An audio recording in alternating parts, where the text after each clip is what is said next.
Good morning. Welcome, guys. This is a new series I'm going to start doing. It's going to be called Serial Killer Analysis. And it's going to be my serial killer analysis on serial killers that I've researched and studied and took a morbid interest in. And the first one is Charlie Manson. Now, Charles Manson was a musician. He was an outcast. He was a institutionalized creature, a creature of incarceration, you could call him, from a broken home. I don't know much about his early history, except I think he was the son of a bitch. I think he was a product of a rape, I think, I could be wrong, or a prostitute birth, meaning he was an accident. And who knows who his father is, type of setup. Now, like, there's a big question mark out on Charlie Manson. A lot of people trying to paint him as the evilest man in history and a mass murderer and all that, but he only killed one person, I think, or some guy. He didn't take part in the Sharon Tate and the Bianca murders in California. He was a manipulator. And he was also, I think, I can't prove it, but he was also, I think, a product of MK Ultra, mind control.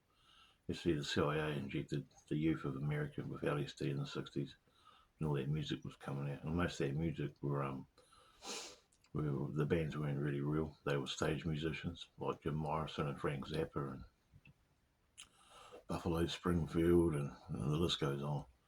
All those musicians' parents or relatives were in the military-industrial complex. And all those recordings and that came out of Laurel Canyon. Research that, get in that rabbit hole, guys. Laurel Canyon, Phoenix military base in the hills of California, / music studio and movie studio. Laurel Canyon. You see, they injected the youth with LSD. It's a man-made substance, by the way, I think. And well, it's not a plant extract, is it? And they wanted the kids to go crazy with the music. Ironically, the music was all about peace and no war. But the people singing it, well, lip-syncing it half the time, had parents that were going to war. Like Jim Morrison's father was a Navy commander, and he was at the Battle of Tonkin, I think, which instigated, I think it was a false flag attack, which instigated the Vietnam War. The Vietnam War was just about, I think, drugs, opium. There's probably a bit more to it, but it was a war they were never going to win. And while the war was going on, the parents were too busy. This is before and after the war, and during. They were too busy to really make much of note of it, because they're too busy worrying about their kids coming home with green hair and rings in their noses and LSD out of their brains. It was a CIA operation. The whole 60s was a CIA lie. The CIA injected LSD and MK Ultra mind control into people, into figures in the world. And Charlie Manson, sadly, I think, was one of them. You know, you've got to look at like Serene, I think his name is Serene, the one who apparently killed Teddy Kennedy. Yeah, he was another patsy, guys. See, this evil world we live in has just got so many dirty lies in the closet. And when you tell people in the mainstream, they don't want to know. They don't believe it. They think it's crazy. Hitler once said, I think it was a Goebbels, the bigger the lie, the more people will believe it. You tell the biggest lie you can to heaps of people, and they'll believe it. It's all about propaganda. It's all about controlling one's perception. And Charlie Manson, yeah, he was no angel, obviously, but you know, he wasn't a mass killer. He was just a guy that was a down and outer, disillusioned with society. Couldn't really handle society because he spent most of his life behind bars. Met a group of girls and back in the day, and they all got high and all that, and had free sex and love and rock and roll and all that out in that ranch, that old ex-movie studio in the ranch. Can't remember the name of it. Spanian Ranch or something like that. Yes, something. And yeah, he might have orchestrated the murders, but that was, I think, purposely and programmed into his mind control program by the CIA. You're going to ask why? Why? That's a good question. Why do they want Manson to orchestrate the murders? There was something going on there. Why did they want that to happen? They wanted a shock. They wanted to shock the world. I really don't know the true reason why they controlled Charlie Manson for MK Ultra to orchestrate their tragedy.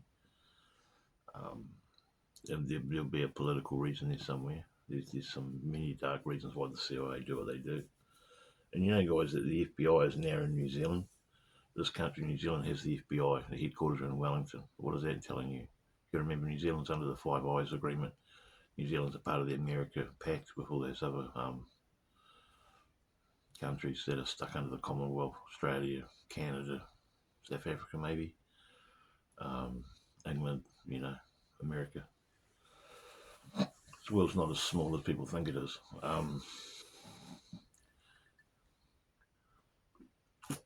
Charlie Manson's always fascinated me because he was quite a good musician. Actually, I've got one of his songs on my channel, this channel, called Look at Your Game Girl. It's about my second or third video. If you go back to the original, it's my first ever video, which is an American Indian wisdom video. You'll see Charlie Manson's song come up pretty quickly after that. He was a good musician. He used to play with the Beach Boys. He was quite tight with the Beach Boys at one stage. Him and his girls and friends used to party and stay at the Beach Boys' house in California. Why would a guy that's probably limited in the brain department, he's got no money, but quite a good musician, and partying with the Beach Boys, why would all of a sudden orchestrate a bunch of girls, most of them runaways and drug addicts from the suburbs? Why would he manipulate them into slaughtering a couple of families? Oh, yeah, actually, I do know what it was a bit about. It was about a race war. And that must have been part of the CIA mind control. Charlie would have told them to spray pigs on the wall and the N-word and Black Panther sort of stuff, so the authorities and the public thought it was Black Panthers slaughtering these white families in the hills of California. There's probably a few reasons why they chose him. There's been other, like the Unabomber. He's another one. There's a big question mark over him because it goes right back to their childhood, and some of them get worked over by psychologists. And I know that Ted Kalinske, I think his name was, the Unabomber. I know he was manipulated from a very early age at a university from a psychologist / MK Ultra mind doctor. There's a question mark on some famous serial killers, like, I don't know, that Richard Ramirez, Ted Bundy. Some of them have got, they'll go in and they'll do a murder. They'll stab up a woman and that, and then they'll just shoot the husband point blank behind the head, execution style. Basically, they'll kill someone that the CIA wants dead, like someone that's got something against them or something, or someone that they see as a potential threat, and they'll make it look like a mass random murder. They'll kill his family and all that, but they'll shoot him. The main reason is to get rid of the threat, and just the rest of it is collateral damage. Now, that's quite a controversial thing for me to say, but I've heard many more well-schooled researchers than me say the same thing, and I can see the wisdom in that. What's the old saying? 2 for the price of 1. 2 birds with 1 stone type of theory. I'm not saying all serial killers guys are MK Ultra mind slave patsies, but some of them have been, I think, and I think Charlie Manson was one of them. And I'm thinking also Jeffrey Dahmer could even be one. Yeah. Jeffrey Dahmer, maybe. Maybe Richard Ramirez. I'm not sure about him. There's just been so many of them. Before they started popping up in the 60s, 70s. Okay, there's a few recorded cases of real weirdy ones back in the 50s and 30s. But the serial killer phenomenon wasn't even heard of. Then it just started popping up. Do you think that's a coincidence, or do you think it might be manipulated by the powers to be? The people that say they've got our best interests in heart, CIA, who were formed originally by Nazi scientists from the Second World War, just like NASA. This is all fact, guys. You can research this. It's all out there to see. I'm not telling no lies. I keep it true on Truth Heap. I might make a God mistake, but Operation Paperclip back in the late 40s, 50s, they brought all the leading Nazis over to America, and the rest went to South America. Hundreds of them, thousands of them apparently, thousands of high-ranking Nazis. went to America, and were treated like royalty. Were given houses, clothes, cars, a pension, a pay packet, and anonymous. What's that word? And they were made to stay anonymous. They were given new names. They were protected, and their brains, which is what they wanted them for, were utilised to create chemical weapons. But they were, most importantly, the MK Ultra sprung from the Nazis going to America, the mastermind psychologists, because the Germans were very clever people. They always have been known to be clever people over history. As a matter of fact, the Nazis won the Second World War. I know on paper it'll say the Allies did. And to an extent they did. They carved up Germany. You know how it goes, East and West Berlin, East Germany, West Germany, France, Russia, Britain, America had all a slice of the cake. And but the Nazis won the war, guys, because the Nazis, all their machinery was produced by Ford Motor Company. It was an American. You see, the rich robber baron bankers that were payrolling the war were funding both sides, and that's all it is. That's all the wars are always like. They're all Hegelian dialectics, problem, reaction, solution. They'll create a problem. There's an emotional reaction, and they come in with a solution. The First World War was the same. Second World War was a phony war, obviously. Vietnam, Afghanistan, there's all bad oil. It's all bad oil. Afghanistan was about opium. That's all that war was about, opium and controlling other countries. It wasn't about the Taliban. It's just all nonsense. Vietnam was about drugs as well. You know, and these drugs they sell them on the streets of their own country called America. It's crazy how corrupt and rotten this world is, guys. It's amazing and crazy what can spring up out of a serial killer video I'm doing right now called Serial Killer Analysis of Charles Manson. Yeah, Charles Manson was no angel, okay? But I feel a bit sorry for him. He's now dead. He died a few years ago. He's got a son, I think. He looks remarkably just like him. But, you know, he spent most of his life in prison, guys. You know, he'd already spent most of his life in prison before he went away for the Tate murders. You know, he died in his 80s, guys. San Quentin, some prison. Corrigan, correction facility. Corrigan, something like that. I remember hearing his last phone call he ever made on YouTube. He died in his late 80s, guys. I think he died back in 2015, 8 or 2018. I think it was 2015, 2014. It may have been earlier. But, you know, you can still see a lot of Charlie Manson stuff all over the internet. It's quite funny, some of it. His parole hearings and his, you know, his crazy rants. But some of the stuff he talked about in split-second segments was so real, you know. He was quite an intelligent man, but he was also fragmented. His brain had been fragmented by the CIA and MK Ultra, which is a real thing, which they still use to this day. I'm very sure of that, you know. It's all about fragmenting the mind. It's so evil and very clever. And the German Nazis were masters at it. That's why under Operation Paperclip, which you can research on the internet free of charge, and it's all there, guys. You'll go and research. You go, Justin was right. Operation Paperclip is real. All those thousands of Nazis, they led into America and South America. Lots of them ran away to South America and were given immunity. That's the word I was after before. And granted a dwelling. Hitler, you know, even Hitler, guys. Hitler didn't die in the bunker either. That's another myth. You know, I've done enough research about that to tell you that Hitler died in South America. There's a channel on YouTube. I'll try and find it for you. If I can. Where are we? I'll try and find it for you. I might have to leave it in the link in the description.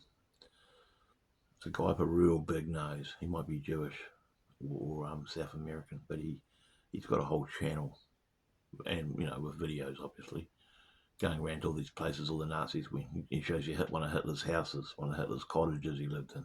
This is like in the 50s and 60s, guys. They reckon Hitler died in the 70s. Can't remember what exact year it was. I'm just trying to find I don't think I can do it on my computer. I might have to do it on my other phone, guys. Just bear with me for a second. I'll be back in a tick. Thanks, guys, for bearing with me. Look, I can't find it offhand. I will leave the link in the description if I post this video. The channel is a guy. He's an older guy. He's very well researched and well schooled. And his videos come with subtitles because I don't think he speaks English. But after watching some of his videos on his channel, you tell me if I'm a conspiracy theorist.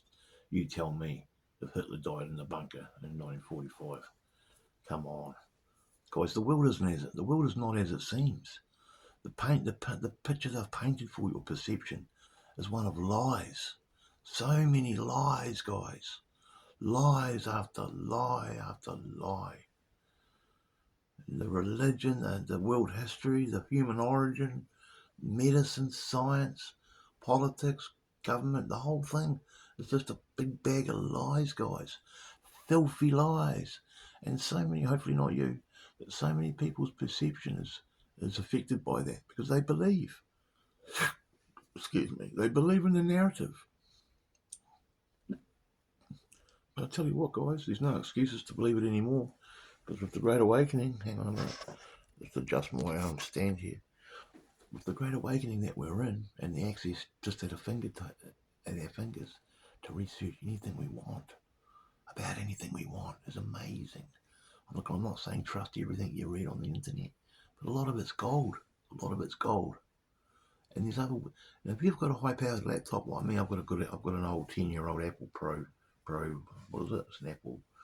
It's a good laptop, and I don't know how to use it properly. I've had it like a year now.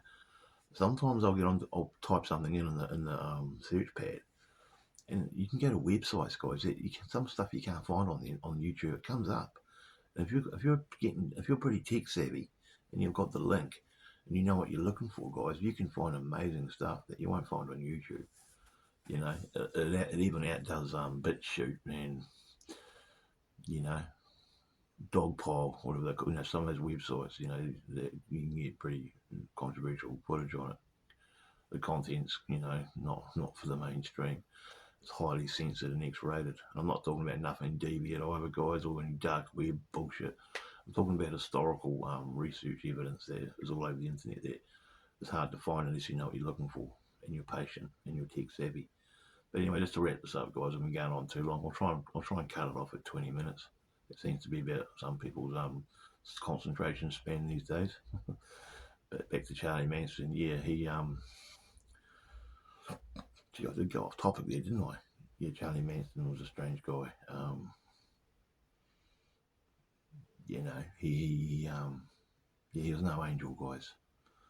But I sadly feel he was a victim of MK Ultra. And you'll probably laugh at me and go, "Oh, you're crazy," just like he was.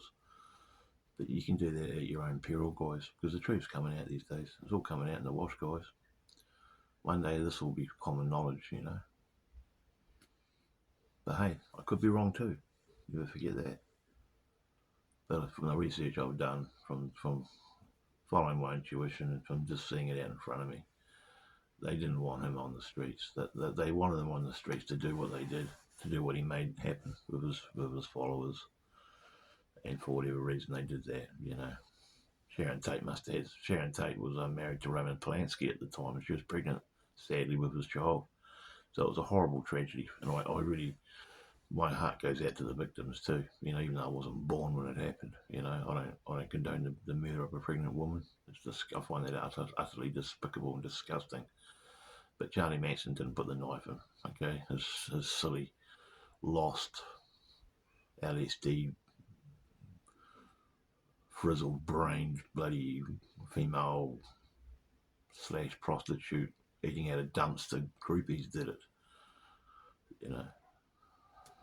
Charlie didn't say stab Sharon Tate. They didn't even know who they were, that house, who lived in that house. It was just a coincidence that it was Sharon Tate's. Or was it a coincidence? See, there's questions like that will probably never be answered. But there'll be someone out there that knows the answer to them. There's been so much Charlie Manson content on the YouTube since he died and before he died. He's probably one of the most famous serial killers out there. But the ironic thing was he never killed anyone. I think he killed one guy in a knife fight. who owed him money or something. He probably deserved it, the truth be known. But he never killed pregnant women and families and that. He wasn't even there. You know what I mean? But I know there's a lot of you that will try and pick apart my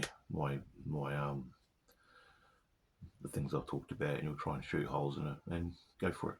Go for your life. Well, you know, I've probably got a lot of things wrong, but I think I've got the main narrative of the story right, and that is Charlie Manson was not the man they said he was. He wasn't as bad as what they made him out to be. He was the poster boy for mass murder. He was the poster boy for the crazy man. He was the poster boy for the serial killer, but he was not a serial killer.